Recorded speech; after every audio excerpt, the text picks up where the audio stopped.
Good morning. Hey, How's it good going? morning. It's good. Yeah, it's good. It has been a really busy week. Yeah. Yeah, it's been a really Well, let's busy week. introduce ourselves and then I want to hear more about Oh, it. yeah, So I forgot about that. Okay, I'm Tim that's Lockie. okay. I'm really bad at it. So All right, you go first. hi, everybody. I'm Sami Zoss. And I'm Tim Lockie from the Human Stack, CEO and leader at the Human Stack. We focus on, okay, here's the way I'd say it.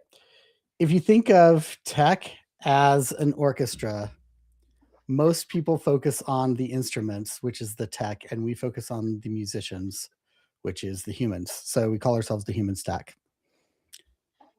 I like that. Thanks.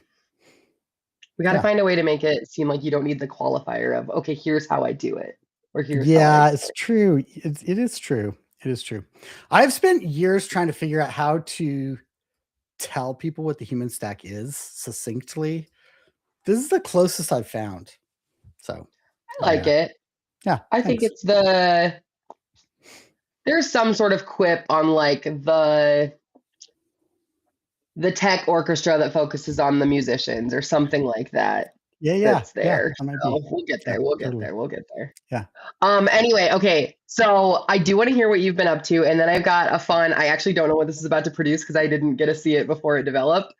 Because today's episode's called Fluent and Furious, so naturally I had to figure out a way to play on Fast and Furious. So quick 30 I, seconds. What have you been up I to, could Tim? And then I'm not excited figure to out see the random thing I built. I could not figure out the furious part of that, and now I get it. So thank you for that. Come on, Fluent and Furious, No, Fast and it's right there. Furious. No, it was right there. I know. No, like and furious, of course, right? Like, of Killing course I should me. have got it. I just didn't. I know exactly. Yeah, no, it's on me. Oh, Okay, it has been a crazy week because so much stuff is happening in AI right now. So I can't do this in 30 seconds, but I can do no, it in 1 minute. Uh, deal. Claude Code is having a breakout moment where people are finally waking up to life beyond the GPT, is what I would say. And I feel like Claude takes a minute to understand because it's not like Chat GPT. It's actually is just it's got a different vibe. It does. It does. That's so funny. You guys, before the episode, I told Tim I had a surprise for him that I'm really excited to show him. And he's not Oh, going to get to see till tomorrow, maybe later this afternoon. But what's awesome about it is I built it using Claude Code, which isn't that abnormal for me, but you'll appreciate what it is because it involves our linear and some of our work over there. So it's oh, pretty that's awesome. Oh, I can't wait to see that. Yeah. Uh, I am spending probably 9 hours a day. I'm not kidding when I say that, in Claude Code building 5 different apps right now. And I've cool. finished one called the Promptinator. I'm going to Which put it we've out. seen here. We've seen the prototype of it, and it is Yeah. now not in a dev anymore. It is actually out in the world. So I will, Live. yes, promptinator.replit.app is the code. I was going to buy Promptinator. It's like $3,000 to buy the site. And I'm like, I don't Anything really with care. AI related comments right now is so expensive. I I bought know. for said project I was telling you about. I bought multiple domains yesterday, Oh, and I had to make yeah. sure AI wasn't in any of them. Yep. Yeah, totally. Anyway, I'm spending a lot of time in that, but Claude came out with a plugin called Playground, which allows you to run data visualizations instantly.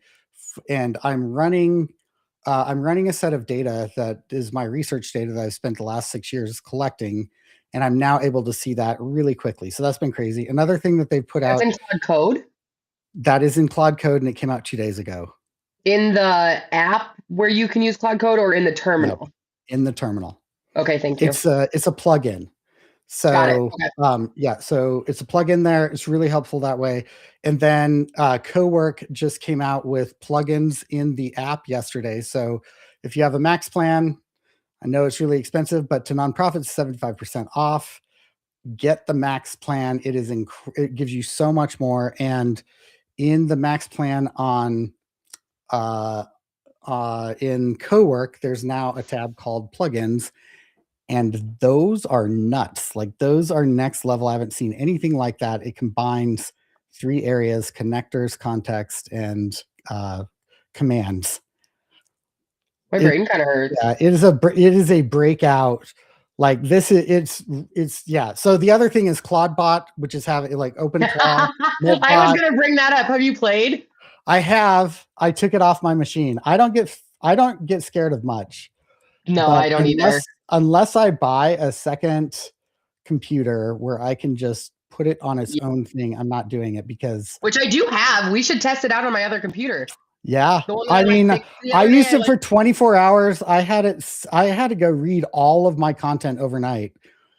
It is really smart and really fun to work with, but it just started like Just going.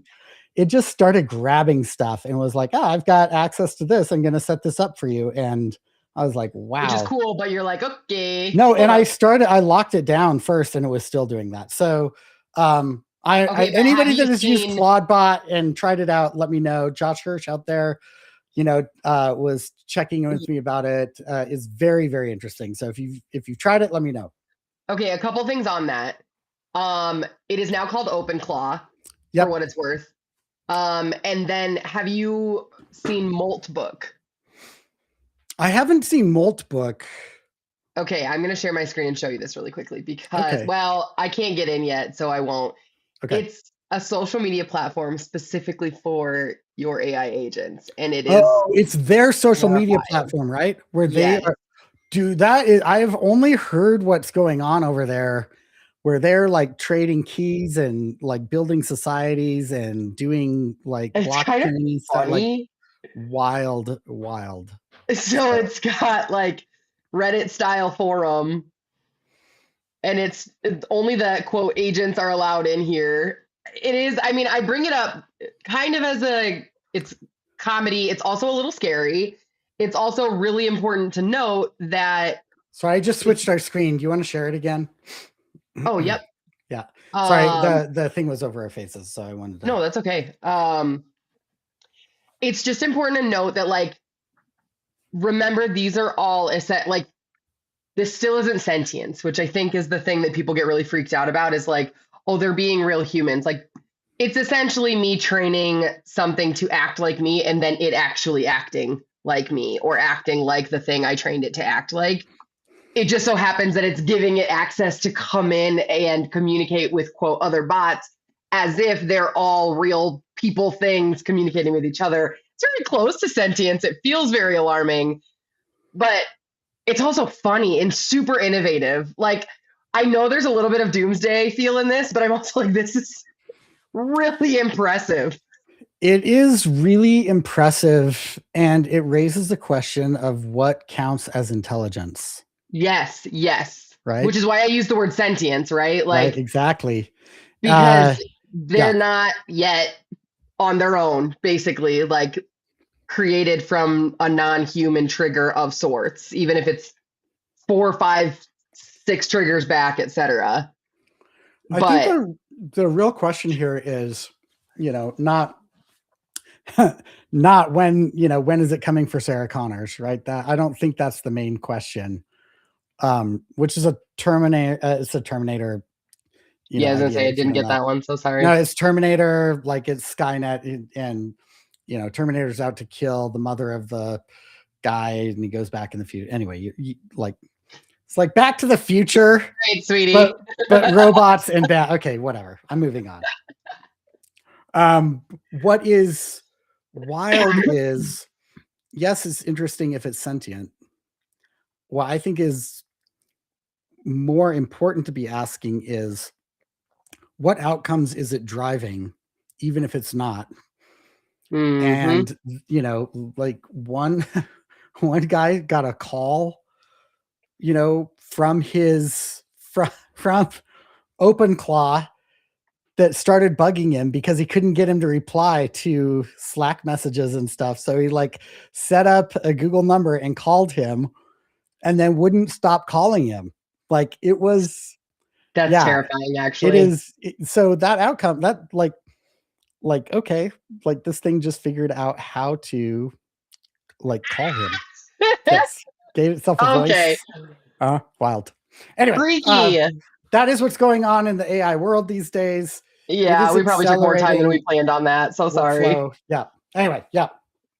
Okay, today, it's a shorter episode today. It's just the intro to our Fluent in February series. But I'm excited to see what this built. So let's just see. I basically was just like, help me get a fun interactive intro for Fluent in February or today's episode, circa Fast and Furious, which is what it sort of today's episode was after. So I've literally never hit the start engine button. If it doesn't do anything interesting, I'm going to be really sad. Explain what the start engine is. Where did you build it? What is it supposed to do?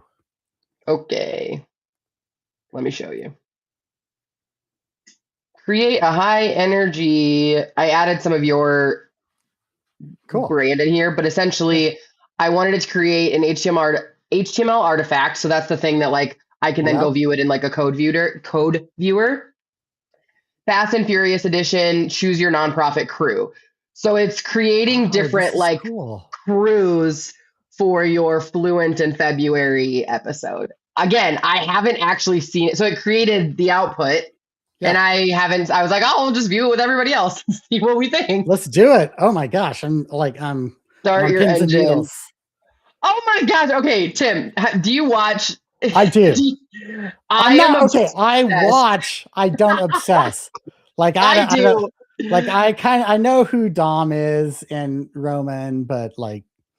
Oh no, I obsess. I wouldn't say I'm part of the family. I would not say that. But I love this. It's got the executive director, the program manager, ops director, ethics expert. So let's click one. Let's click Tej. Do you click multiples maybe? Oh no, you click one. Okay, so let's be Letty because she was always just badass to me. Okay, all right. Okay, so Letty is the I live life one prompt at a time. Specialty is description. She writes prompts that actually hit the target. This is so good. This is so fun. Oh my gosh. All right, choose your tuning. Do you want speed or reliability? Speed, of course. Speed, basic literacy. Okay, so fast results but crashes often, no reusability. You might not make it to the finish line. That's like when they hit the NOS button too early. Right, gotcha. All right. Mission dashboard. Oh, I have no idea what this looks like, so I'll have to look into that or what that is. I think it's trying to say that we are going, this is miles per hour. Yeah. And we're at risk of hallucinations. Yep. Not currently at risk of privacy leaks. This is awesome. Okay. This is really, really cool. What? The heist, 48-hour grant window. A 100K grant just dropped. You need a program design, budget, and impact report. What's the move? Copy and paste the prompt from Google and pray. Use the 4D framework to delegate your tasks to your crew, which you guys haven't learned yet. Do it all manually and miss the deadline. I mean, they don't make that hard to choose. Yeah, right? I feel like I would go for the good option. Right? It's like, well, clean sweep. Oh, you made so what happens if I hit copy paste? Crash. The AI hallucinated a fake budget. The donor notice. Back to the garage. Okay, what was the 4D? 4D was the right one. I know, but scroll up. I want to see the dashboard. Oh, it just shows that we made I see. Okay, yeah.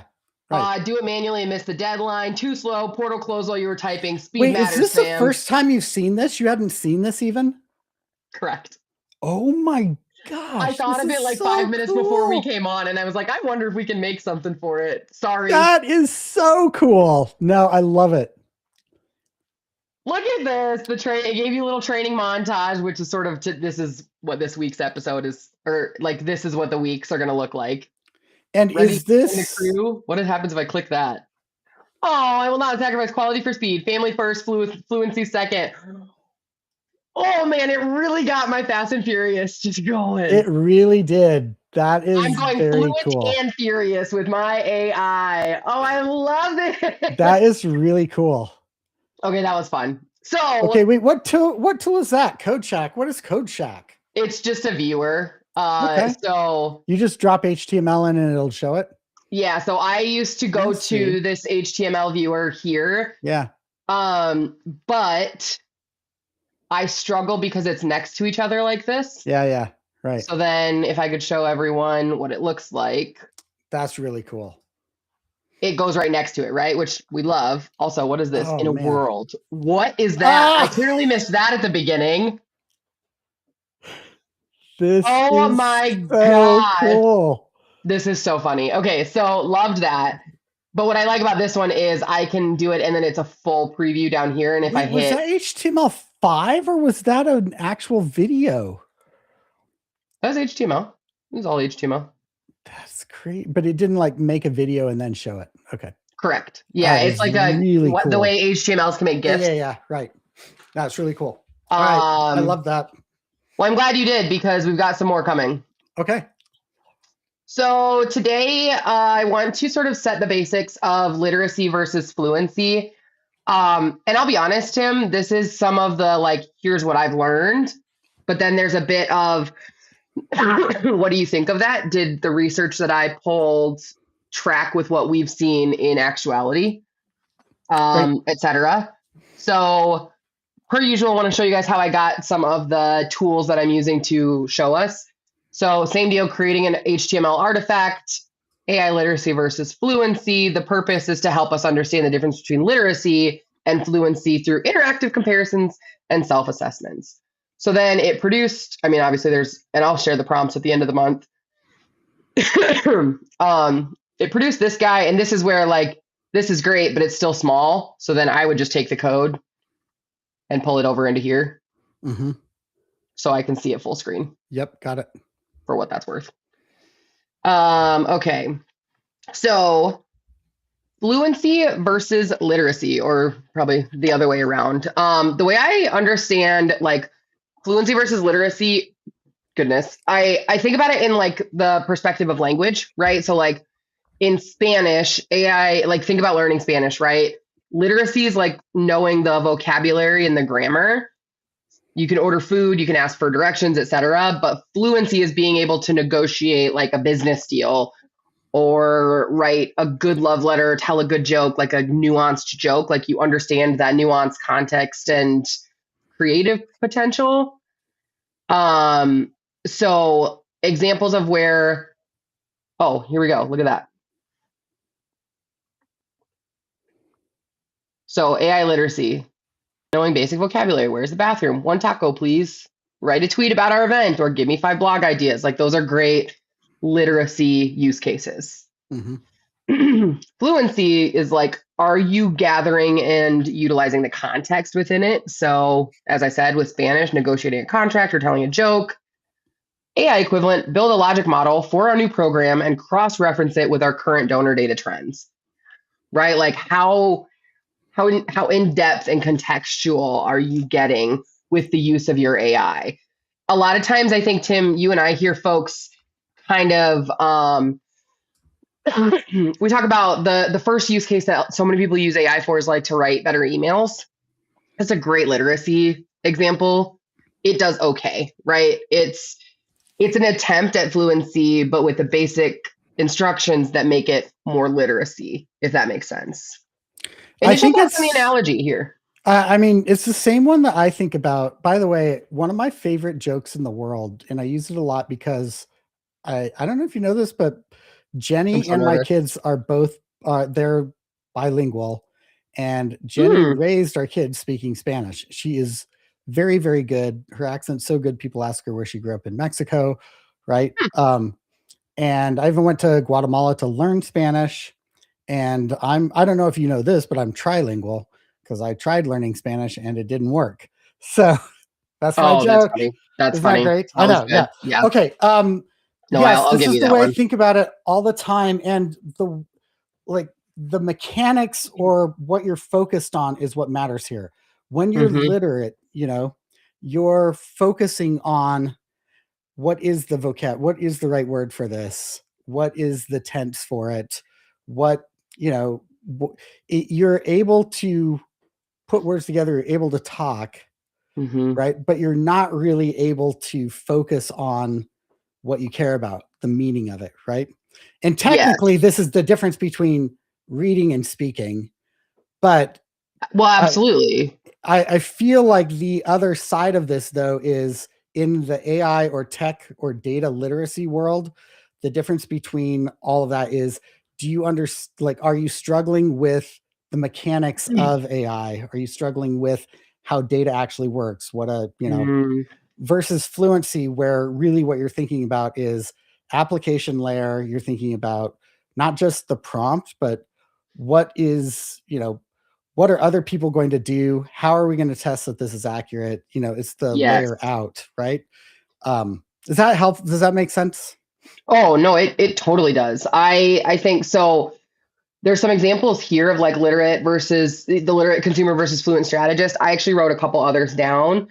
So AI literacy, it's like following tutorials and copying prompts, right? It's where the majority of us are, and that is an okay place to be. We are here to help push you just that one step farther, right? So it's literacy is being that consumer mindset of like, how do I turn this on?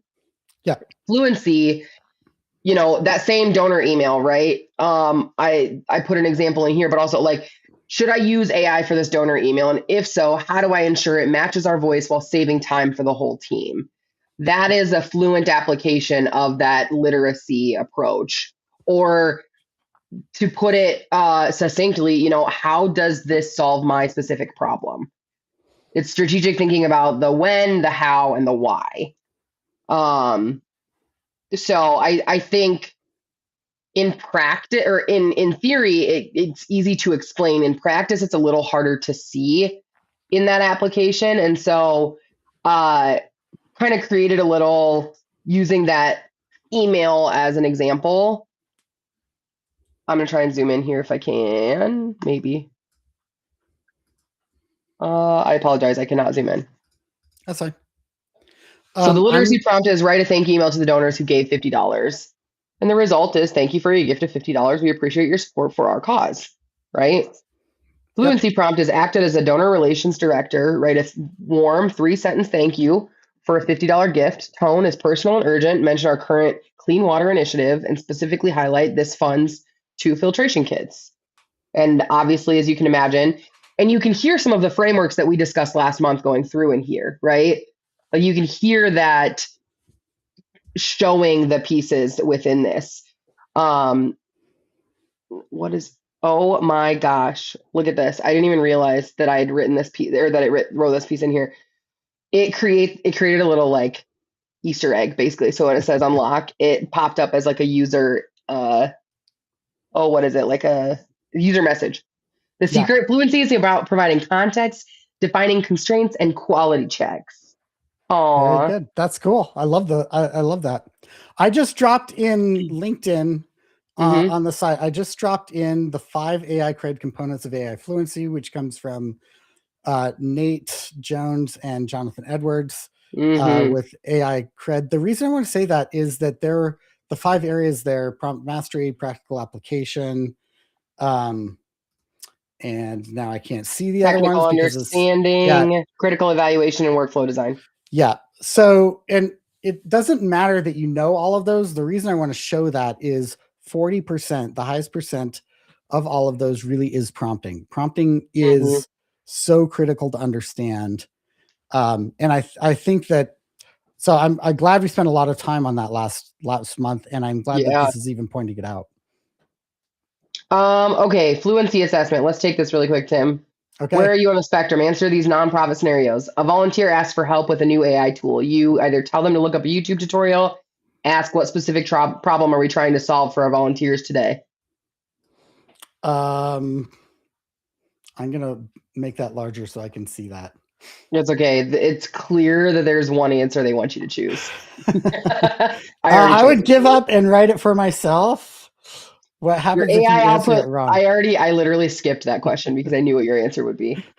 Your AI output looks robotic and boring. You give up and write it from scratch, or you analyze the constraints you missed and reprompt with a specific brand voice. Okay, this is actually, so there's obviously a right answer here, and a lot of people don't take it. And I just, I feel like a lot of people are like, it didn't work. I need something predictable, which is me. And so they go back and write it themselves. That's a completely rational and understandable approach, because the question isn't that until you've gotten a little bit further down the road, it makes sense that you don't know that, right? So, I think that's actually kind of a helpful distinction.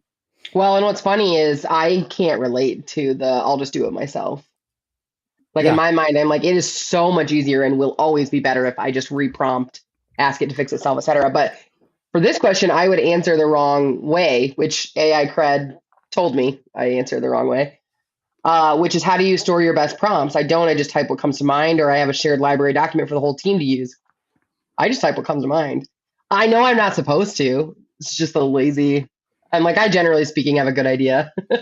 Well, okay, so yeah, actually, that one's just right. How I would say this though, how you decide how you get that first prompt though is actually really critical. So, Oh like, yeah. what to store? Is it worth storing? What don't you store? All of those questions too. Okay, all right. When When choosing a choosing a new tool, tool, what is your priority? It's free. Is it free and easy to use? How does it integrate with our existing workflow and data stack? Ooh, this I is where I diverge. I spend so much money on tools that I know will work because I'm too small to not be able to afford best tools so you would be the integrate. every single time. Absolutely. Interesting. And when I try out a Yeah. tool, oftentimes I skip the free version because what I'm assessing is almost always in the middle tier anyway. Mm, And yeah. True. so, you know, yep. It even gave you guys a little homework to do, which I love. This is Um, really cool. What prompt made this again? By the way, I it said 2024 at the bottom. yeah. Look at It this. always the only AI I've gotten to Oh, be. right. Yeah, that's uh, awesome. Yeah, it's just a. What That happens if is I hit so print this cool. guide? This is the other thing I love about the HTML setup that I've got. Ooh, I love Is I that. usually create a version that like makes it easy to print, and it almost always has like a print button on it, which I appreciate. I do want to take that. So I did in fact create more for today's episode, Okay. but I do want to talk through. So the goal of this, right, was to set up like what is fluency versus literacy. So when we talk about AI fluency all month, what are we talking about, right? Literacy is what we were doing last month if you were just copying and pasting the work that we were doing. We started to get into fluency when we talked about like the AI mess ups or adjustments, mishaps, et cetera, and using AI to fix AI, Yep. essentially. Um, but even then, the the end result of last month was, here's a prompt pack, and if nothing else, you're doing good if you stick here. What I had tried to do was create a flow for us to then learn, okay, here is what last month looked like. Here's what fluency is. And then I know Jonathan has the 5 components of AI fluency. I was trying to create like a 4Ds of fluency, etc. And I just realized one of the code broke, so it's rewriting itself right now. Oh, okay, cool. But the 4Ds would be like the ones here. I'm going to stop sharing my screen so that way we can chat here for a second. And then I do want to take a quick like 2-minute pause, and I want you to talk about the upcoming monthly giving summit and some of the work you've been doing with some of our partners around that, while we wait for sort of the last 10-minute Can I artifacts give to load. one before you while it's coding? The other thing I want to say is why this matters so much. Sure. With in the past, the difference between tech fluency and tech literacy wasn't that big of a deal, honestly. Same thing with data fluency, data literacy. Like, it didn't, like, the jump was actually illiterate to literate, not literate to fluent, right? So Mm-hmm. if you were literate in tech, you could do fine. Like, with AI, you'll still do fine with, being literate. But where you see traction from people that are like going well beyond what kind of capacity they had 6 months ago, that's only happening with AI fluency, not AI literacy. Most teams are stalling out right now because fluency works effectively in chat. You can chat really, really well for a long time and get for a long ways. and think that's fluency because you're chatting so much with it. Mm-hmm. But as soon as you break into like Claude Code, start using skills, start creating workflows, pass data back and forth, like that is when you really start seeing the kind of leverage that AI can provide. And that's not happening at the literacy level. For sure. That's a really interesting way to put it, though. I appreciate that. All right. Why don't you tell us about the Monthly Giving Summit? And then I'll tell you guys about the 4Ds of fluency. 6 months ago, Dana Snyder and I started talking about her monthly giving app. Well, we started talking about it even before that. And she was asking how to build it. And I am telling you, this would not have been possible like even 8 months ago. But I told her that I thought she could vibe code it herself. She had a really clear idea of what she wanted to do. She'd practiced it. She's done this mastermind. That's the hard part. Knowing what you want, knowing if it works well, knowing what the process is, having done that with people and tested it. Like she's done all of that work over the last few years. And so I've been coaching her on how to build her app on her own, and she just launched it last week. There's a great video where she shows us launching. I didn't even think about sending that to you, but I can after this. Oh yeah, you'll have and to. and it's launching. It is. I think that it's. I can't remember if it's live now, or if they're still in alpha testing on it. But it is really, really amazing. I am insanely proud of Dana's work on building that out. Mm-hmm. And so, yeah, it's amazing. What it does is that it helps shape your monthly giving plan, which I didn't know was a big deal, but it's a massive deal. That's a That massive is deal. huge. And the quality at which it's done, is essentially like the difference between an okay marketing plan that's not really that effective and a high quality marketing plan that is really producing month over month, right? So anyway, it's you can find it at monthlygivingbuilder.com and go check it out. If you're a nonprofit that does monthly giving, go check out the app, sign up for the waiting list. B, sign up for the monthly giving summit that is happening. I cannot remember the dates. Do you know the dates? We will make sure we know them next Okay, week. we will find the dates. And sign up. This is I can't wait to be there. I missed it last year. Really wanted to speak. And so I'm really excited about being there this year. So sign up for it. See you there. If you try out the monthly giving builder, let us know. We'd love to hear your experience with it. Yeah, I can attest. I was able to sort of test it out with the crew, and I come from the world of fundraising, right? Like I was in higher ed fundraising before jumping in this way.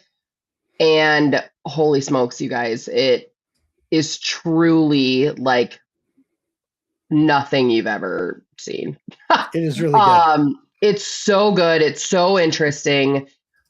I don't necessarily even know how to describe what it did for me, but I felt like I was working with Dana to build like an organization's monthly giving program, which is Yeah. very rare to feel like that while using a tool. And Dana is known for this, across the world. And so I think it's really important that she was able to sort of share that information and create a scalable way to share this with the world. Yeah. So super Yeah. awesome. Yep. Very cool. I put the dates in there. It's February 25th and 26th. So later this month. And I put the registration link in. So Awesome. Well, we'd love thank to you see very you much. there. Okay, so our last artifact of today is actually what's called a React code. I don't know completely. I'm not going to explain it in the way that like Tim would explain it, but basically what it means is I can't just like copy and paste it into an HTML. It requires fancier code. That means I have to show you on the Google screen, not on viewer because I have to pay for all the viewers that want. I don't know what React code is. I'm just gonna say, like, I'm vibe coding. I'm like, like 9 months ago, I know it's fancier than HTML. I also know it needs something called Node.js. So there we go. Yeah. I don't know what that is.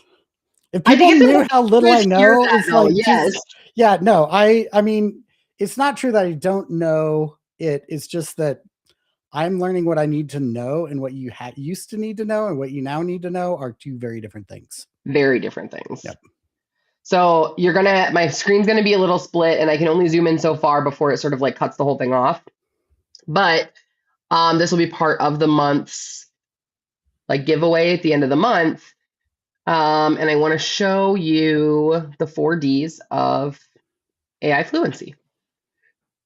Oh, look at those! Look at those human stack colors. It got human stack colors and brand, but it did not get your images, which is hilarious. That is it. Yeah, when I've tried, it has not done well. Okay, if you bump that up to, it'll actually take over the whole screen. Yeah, but does it? Here, there you go. Let me move you guys to this screen and see if that helps, because it's also it's so constricted. Yeah, you see what I'm saying? Like, it's not wide enough either. Yeah. So let me try here one more time. That's better. Okay, yeah. Okay, so main dashboard, it actually created, like, I wanted a learning tool for folks to come in and learn the 4Ds. Okay. So it tells you like where you're at on these, right? So what's your role with the org? What's the display name that you want? And then you get in and we learn. So the 4Ds are delegation, description, discernment, and diligence. I'm going to be honest, you guys, there's frameworks all over the place. Obviously, like Tim and I actually use Jonathan Edwards' 5 categories a little bit more than these. But 4D framework is just a little bit easier to remember, to be completely honest. That was the main reason. So to give you a quick overview on the 4Ds here, delegation is knowing what to assign to AI versus knowing what needs a human touch, right? So if you think about delegation from that perspective, what needs human versus what can be delegated to AI. So using it to determine a cultivation strategy for a long-time donor, asking it to summarize employee handbook bullet points. Which of these is AI task, or which you can so like if you click this, asking AI to summarize a 50-page employee handbook into bullet points. Is that something you can delegate to AI or keep human? I'm getting stuck on the word delegate, right? Like, okay, but so scroll up again. The way we talk about this, Tim. Yeah. I mean, I think it's actually fundamentally one of the better ways to start talking about it, because it helps us see think of it like a partner in the work that you do. Yep. No, I agree. Okay, so the strategy, not delegate. The summary, I would absolutely delegate. Am I playing their game the right way there? Yeah, I think it's like you can choose what level. So like the strategy, we would keep human. Right. Got it. Fluent move. Where's the policy summary? We would delegate. Also fluent move. All right. And look, we got 100 XP here. And then if we were to go back to our dashboard, welcome new learner. We are 10% through. Are you rebuilding AI cred? This is awesome. I have no idea. I must be. I didn't quite realize what I was doing. It's like it's AI cred very light. Yeah. Okay, so delegation, because I don't want us to go too long today. So just to round delegation, it's the like, what is the cost if this goes wrong question, right? And thinking of it, I love the word delegation because it is then thinking of AI as your thought partner. And does it make sense to delegate to a thought partner where you do or don't know all of the steps it's going to take or what needs the human touch? Yep. We're not going to go through all of these for each of the piece because we won't get through them in time, but description, I'm going to at least explain each of the Ds, is clearly communicating your intent to AI, right? Description is a lot of the work we did last month. A lot of are you being clear in what you need? Difference between literacy and fluency, difference between write a fundraising letter and draft a 2-page fundraising letter for our annual campaign, targeting previous donors, et cetera, et cetera, et cetera, right? Like being very specific in the impact of the output that you would like. Discernment is that critical evaluation piece. And look, it didn't even load on our little board here. That's what I get for trying to change it to your brand colors too close to go live. Verifying AI output for accuracy, bias, and relevance, right? So specific dangers for nonprofits. Hallucinated statistics in grant applications are Yep. huge. Right. Wrong legal information in policy Oh my documents. gosh. Culturally insensitive language for diverse communities. Biggest fluency check there. What could happen if this was completely wrong? If it's a random memo to Tim Lockie from Sami Zoss about her random Friday afternoon musings, meh, he'll be fine if I got something wrong there. I would not even be able to tell if you were hallucinating or sending that with AI. Completely true. But I mean, those three examples I think are huge, right? Like nonprofit dangers. I'm going to repeat them just for the crowd here, right? Like hallucinating statistics and grant applications, wrong legal information in policy documents, and culturally insensitive language for diverse communities. I think those are three really important ones that help you understand that discernment, that critical evaluation. What I love the question, like what could happen if this was completely wrong? What is the verification needed for this AI output in order to verify for accuracy, bias, and relevance? And then the last diligence, or the last D, is diligence. And I'm going to stop sharing apparently because it's not even showing all the things I want it to, which drives me nuts. Diligence is understanding privacy, copyright, and ethical implications, right? Oh, so I see. Don't upload the participant data to public AI tools. Copyright issues with using AI generated images, which like we even learned, Tim, when we were talking through like VO a couple weeks ago in the Upskillerator Google VO, where it's like creating or vids or whatever Google's video generator is called now, where you can't use that for commercial use. Yep. And so we generated some awesome examples, but then it was basically like, okay, well now we got to go redo this somewhere on our own. And so like that's a good example of copyright issues, is knowing when you can and can't use the outputs there. And then last but not least, being transparent about AI assistance when appropriate. So that's not always saying, hey, I used AI for this, this, this, and this. But if it is assuming, or if one would assume it's a human, is it then appropriate to identify that AI was used in this process? And there's a difference there, right? Like prospect research uses AI all over the place. That doesn't mean you need to dissolve or to disclose that every time. But if you're sending maybe videos to all of your donors and you filmed the one, but you use AI to sort of personalize the, hey, Tim Lockie, thanks for giving to the X fund. It's okay to what's the word Disclose. I said? All right, disclose. Jesus, too many D words.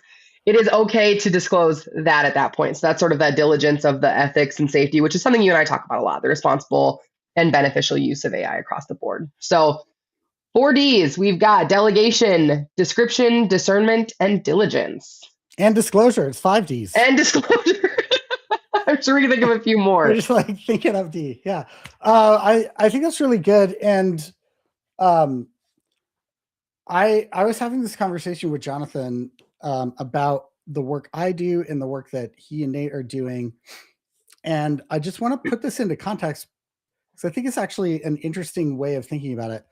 I really focus on AI literacy, and then I send everybody over to AI cred to really skill up. And I coach people individually. I'm coaching a strategist who's amazing out of Toronto. And I've got the path that we're on. I sent her over to AI cred. She came back and I said, let's look at the path that it's got for you, because it will tell you, here's what you should learn. I was blown away by what it helped her with. And it was things I would not know to break out in steps, because my mind just skips steps all the time. So I wouldn't have thought of it. Right. Exactly. We share a brain. And you've had it for the last week, so it's my turn now. I feel like that's the difference there on our work and the work that I see Jonathan and Nate doing. And then the double twist is then it comes back to human stack, because after AI literacy is orchestration of humans together, right? So Mm-hmm. literacy is an adoption question for an individual, but coordinating, that's a culture question. So you can have individual people that are really good at what they do, high literate, but if the rest of the team is just falling behind and isn't actually playing together, you sound like, as an orchestra, you don't sound good, and that is a musician problem with a conductor Yeah, issue. That's the other work that the human stack does. That's work that you and Matt do in Assembly all the time, all the very, time. very well. Yeah. And I feel like that's actually kind of the complete picture that I see around that, is individual to transformation at the culture level. Oh, I love that. I do think we may want to revisit and correct next week because you were using literate when I think you were meaning fluent in a few of those, just for what it's worth, Mm. on the last couple of those. But so, like, to go to your orchestra example, like, literacy is learning the notes, learning how to play the notes on the thing. Fluency is learning how what I play affects those around me. And then the full orchestration, the full culture piece is, what does it all sound like together and where do we need to mold one way, which is actually really fun. I've known the orchestra example for a while, but breaking it down like that is I actually a just really got a fun way to great do way it. to say that. So can I just, like, while it's on my brain and for the Sure. transcript, right? Do it. AI literacy is learning to play an instrument, is playing an instrument. AI fluency is playing music, right? And Mm, adoption is playing with an orchestra, others. and Yeah. culture is when the orchestra sounds good, right? Um, and I Yeah. would say that's those are the levels on the human stack side, and then you and I can go into governance, guidance, and all the other technical sides of that we do. But I feel like that's actually a really good way to say it. I love the literacy is playing the instrument and fluency is playing the music. I feel like I'm that's going to what try and makes that figure up. out a way to make like a version of that for our starter for next week. I love how you just like figure out these amazing little artifacts that you build for this. So really Artifacts are well like done. my favorite part about AI for You're anyone so good live. at it too. You're like really, really good at it. So Oh, you think those are in the good? Wait till you see fluency my layer, surprise I for feel you. like you are really good at the practical application. Like Oh, I would agree. I feel like that is something that is your superpower, and a lot of people are missing it. They can't see how to connect it really quickly. You like see it so quickly. So To yeah. Jonathan's credit, though, one of the things that I learned in his evaluation that I need to work on is, like, it's so second nature to me that I really struggle to explain it. Like, I Uh-huh. struggle to teach people how to think like that. Hmm. And I'm like, I don't know. It only makes sense to me if I do it this way. There's not a good logic behind it Exactly. sometimes. Yeah, explain this. Um, Why would you do it a different way? Like and that's I'm the like, explanation. I don't know what to tell you. Yeah, totally. It's like, you're always like, Yeah. oh, how'd you build this? And I was like, I don't know. I Yeah. just did the thing. And then I said, Right. make it human stack. Yeah. That's what I did. It's amazing. It's amazing. Okay. I wanna end there. I do want to talk about, now you know what fluency looks like, but how do we actually get there? Right. We did a little bit of that intro this week. But we've got all month. It is Fluency February. And so that's what the next 3 weeks are about. Next week, we're going to teach you about I just called it the 4-level fluency ladder. Again, the cool part about AI is it can build frameworks out of anything. And so it's just some of the research and some of the things that Tim and I talk about all the time built into a ladder, right? It's nothing crazy. You'll identify where you are and what to build next, right? Week 3, we're going to go through fluency drills. So practicing the same Oh, tasks with cool. escalating constraints. So like when you're constrained by speed, quality, and adaptability. I have no idea what that's going to look like. So TBD. But then I want to end the week on, or the month, similar to January, is sort of like kit building, creating that fluency kit live, templates, voice blocks, systems that can last and apply across the board. So TBD, that's the goal for the month. Who knows? Can't wait. I love the work that you do on this. It's going to be really cool. Loved the prompt pack last time and can't wait to see the kit. Whoop, whoop. So This is excited. Fluency February. Come back every week. We're going to be talking about this. Sammy's got a plan. I'm along for the ride. We're being fluent and furious all month at AI for Anyone Live. What is it? I wonder what I have next week's. I remember what I called next week's, but they're pretty good episode titles. You All always right. do good ones. Thank you for joining us today. We love getting comments from you. So thanks for showing up and really appreciate that. And for those of you watching after this on our channel, we really appreciate that. Thanks for the comments and the likes. Yeah, absolutely. Make sure if you want to catch us afterward, you can always find us on Tim's LinkedIn, or you can find us on YouTube at the Human Stack. AI for Anyone Live has its full little podcast playlist. So we're episode 41, which is wild. So That's we'll see you for crazy. episode 42 and beyond. All right. Bye, Bye, Sami. friends.